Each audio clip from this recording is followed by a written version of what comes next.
അസ്സലാത്തു വസ്സലാമു അലൈക യാ സയ്യിദി യാ റസൂലല്ലാഹ് സല്ലല്ലാഹു അലൈഹി വസല്ലം. സ്വർഗത്തിൽ പ്രവേശിക്കുന്ന ആളുകളുടെ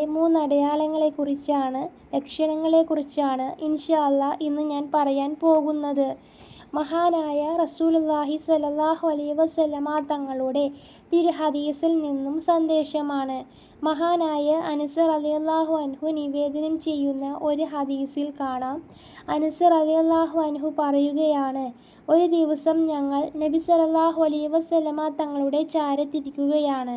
മദീന പള്ളിയിൽ നബി സല്ലല്ലാഹു അലൈഹി വസല്ലമ തങ്ങളുടെ ചാരത്തിരിക്കുമ്പോൾ ആ സമയത്ത് നബി സല്ലല്ലാഹു അലൈഹി വസല്ലമ തങ്ങൾ പറഞ്ഞു, ഈ വാതിലിലൂടെ ഇപ്പോൾ ഒരാൾ കടന്നുവരും. സ്വഹാബ, അയാൾ സ്വർഗാവകാശിയാണ്. സ്വഹാബത്ത് ആവേശത്തോടെ നോക്കിയിരുന്നു. ആരാണ് കടന്നു വരുന്നത് എന്ന് ശ്രദ്ധയോടെ നോക്കിയിരുന്നു. ആ സമയത്ത് ഒരാൾ കടന്നു വന്നു. അയാളുടെ താടിയിൽ നിന്നും വുളൂഇന്റെ വെള്ളം ഊർന്നു വീഴുന്നുണ്ട്. അയാളുടെ കൈകളിൽ 2 ചെരുപ്പ് കോർത്തു പിടിച്ചിട്ടുണ്ട്. മണൽ വിരിച്ച പള്ളിയാണ്. അയാളെ കണ്ട സ്വഹാബികളൊക്കെ അത്ഭുതപ്പെട്ടു.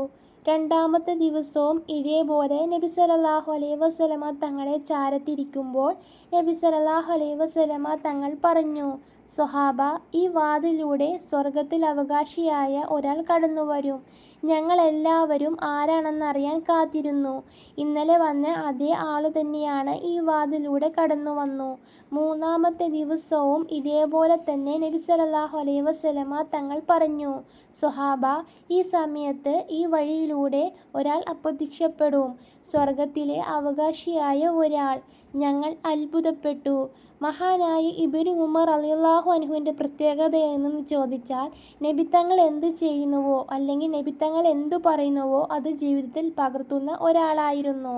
അപ്പോൾ ഉമർ റളിയല്ലാഹു അൻഹു അദ്ദേഹത്തെ വിടുമോ? ഒരിക്കലുമില്ല. അങ്ങനെ ഈ മനുഷ്യൻ പിന്തുടർന്നു. ഈ മനുഷ്യൻ്റെ വീട്ടിലേക്ക് അദ്ദേഹത്തിന് പിന്നിലെ പോയിട്ട് പറഞ്ഞു, പ്രിയപ്പെട്ടവരെ, നിങ്ങളുടെ കൂടെ 3 ദിവസം താമസിക്കാൻ എനിക്ക് അനുവാദം തരണം.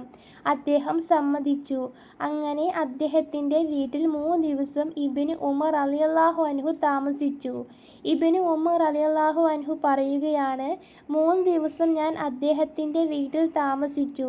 അങ്ങനെ അദ്ദേഹം വളരെ കൂടുതലായിട്ട് ഇബാദത്തുകൾ ചെയ്തതായി ഒന്നും ഞാൻ കണ്ടില്ല. അദ്ദേഹം വൈകുന്നേരം രാത്രിയായാൽ ഭക്ഷണം കഴിച്ച് തക്ബീറുകളും ദിക്റുകളും ഒക്കെ ചൊല്ലി കിടന്നുറങ്ങും. രാത്രി എഴുന്നേറ്റ് നിസ്കരിക്കുന്നതായിട്ടും കണ്ടില്ല. പക്ഷേ സുബ്ഹിയുടെ സമയത്ത് മാത്രം, ബാങ്കിൻ്റെ സമയത്തും അദ്ദേഹം എഴുന്നേറ്റ് നിസ്കരിക്കുന്നതായി ഒന്നും ഞാൻ കണ്ടില്ല എന്ന് ഇബ്നു ഉമർ റളിയല്ലാഹു അൻഹു പറയുകയാണ്. അങ്ങനെ 3-ാം ദിവസം കഴിഞ്ഞപ്പോൾ അദ്ദേഹം ചെയ്ത കർമ്മങ്ങൾ നിസ്സാരമായി എനിക്ക് തോന്നി. എന്നാലും ഞാൻ ചോദിച്ചു, പ്രിയപ്പെട്ടവരെ, നിങ്ങൾ എന്തെങ്കിലും രഹസ്യമായി വല്ല കർമ്മവും ചെയ്യുന്നുണ്ടോ?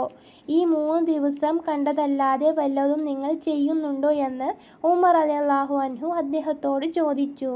അല്ലാഹുവിൻ്റെ റസൂൽ സല്ലല്ലാഹു അലൈഹി വസല്ലമ തങ്ങൾ നിങ്ങളെക്കുറിച്ച് തുടർച്ചയായി 3 ദിവസം വന്നപ്പോൾ നിങ്ങൾ സ്വർഗാവകാശിയാണ് എന്ന് പ്രഖ്യാപിച്ചിട്ടുണ്ട്.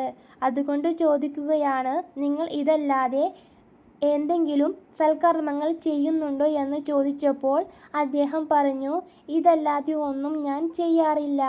ഇബ്നു ഉമർ റളിയല്ലാഹു അൻഹു തിരിഞ്ഞു നടന്നപ്പോൾ അദ്ദേഹത്തെ ഇബ്നു ഉമർ റളിയല്ലാഹു അൻഹു തിരിച്ചു വിളിച്ചു. എന്നിട്ട് 2 രഹസ്യങ്ങൾ പറഞ്ഞു.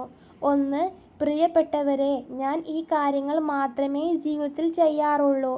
പക്ഷേ എൻ്റെ ജീവിതത്തിൽ ഒരു മുസ്ലിമിനോടും ഞാൻ എൻ്റെ ജീവിതത്തിൽ വിദ്വേഷം പുലർത്താറില്ല. എനിക്ക് ഉറപ്പിച്ചു പറയാൻ കഴിയുന്ന കാര്യമാണ്. രണ്ടാമത്തെ കാര്യം, ആർക്കെങ്കിലും അല്ലാഹു നിഅമത്ത് നൽകിയിട്ടുണ്ടെങ്കിൽ ആ കാര്യത്തിൽ ഞാൻ അവരോട് അസൂയ വയ്ക്കാറില്ല. ഈ 2 കാര്യങ്ങൾ എനിക്ക് ഉറപ്പിച്ചു പറയാനായിട്ട് സാധിക്കും എന്ന് പറഞ്ഞപ്പോൾ ഇബ്നു ഉമർ റളിയല്ലാഹു അൻഹു പറഞ്ഞു, അതുതന്നെയാണ് സ്വർഗത്തിൽ ആ മഹത്തായ സ്ഥാനത്ത് എത്തിയ കാര്യമെന്ന്. ഈ 2 കാര്യങ്ങൾ തന്നെയാണ് മഹാനായ ഇബ്നു ഉമർ റളിയല്ലാഹു അൻഹു പറഞ്ഞതായി ഹദീസിൽ കാണാൻ സാധിക്കും. നമ്മൾ ചെയ്യുന്ന നിസ്കാരങ്ങളും നോമ്പും സൽക്കർമ്മങ്ങളും അതിന് പുറമേ നമ്മൾ ചെയ്യുന്ന പുറമേ നമ്മൾ ചെയ്യുന്ന അബദ്ധങ്ങൾ അന്യരോട് അസൂയ വയ്ക്കുക ഇത് ഒരിക്കലും നമ്മുടെ ജീവിതത്തിൽ ഉണ്ടാവാൻ പാടില്ല എന്നതാണ്. കാരണം ഇതെല്ലാം നമുക്ക് ടെൻഷനും മറ്റു രോഗങ്ങളും ഉണ്ടാവാൻ കാരണമാകുന്നു. അല്ലാഹു സുബ്ഹാനഹു വ തആല അസൂയയിൽ നിന്നും പരദൂഷണ കുശുമ്പ് കുന്നായ്മയിൽ നിന്നെല്ലാം അല്ലാഹു സുബ്ഹാനഹു വ തആല നമ്മളെയൊക്കെ കാത്തു രക്ഷിക്കുമാറാകട്ടെ. ആമീൻ യാ റബ്ബൽ ആലമീൻ. ഇൻഷാ അല്ലാഹ് ദുആ വസിയത്തോടെ.